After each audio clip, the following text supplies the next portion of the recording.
always remember Boss Vic as the one who jump-started many of the careers of our stars, who have all become the greatest actors of our generation.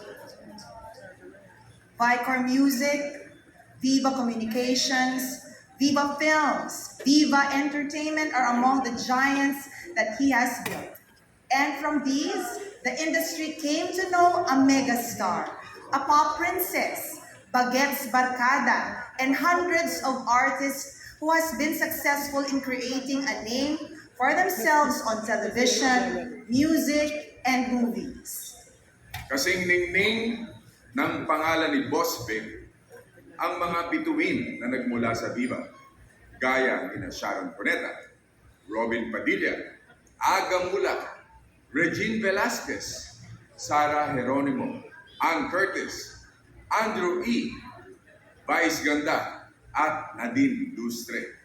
At maging ako po, utang ko sa inyo.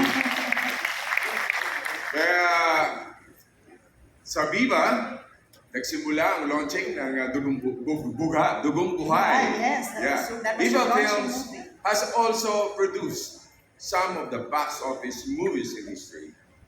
It is our pleasure and honor to present this prestigious recognition to a man who will always be known as the one and only Boss Vic. Mga kaibigan, ang kasama sa industriya ng pelikulang Pilipino, ang parangal na ito ay bigay po natin sa ulirang alagad ng pelikula sa likod ng camera. Lifetime Achievement Awardee, Boss Vic Del Rosario.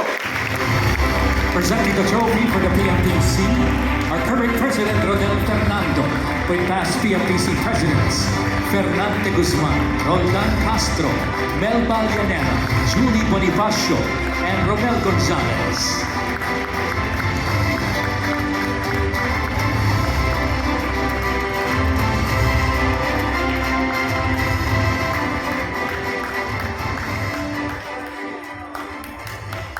Good evening sa lahat. Salamat PMPC.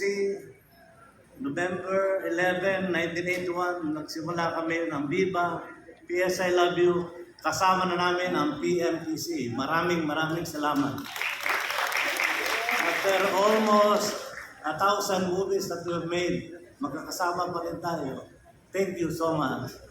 I'd like to share this to my beloved Mina, who has helped me start Viva in 1981. And of course, my children, Vincent, Valerie, BR, and Veronique.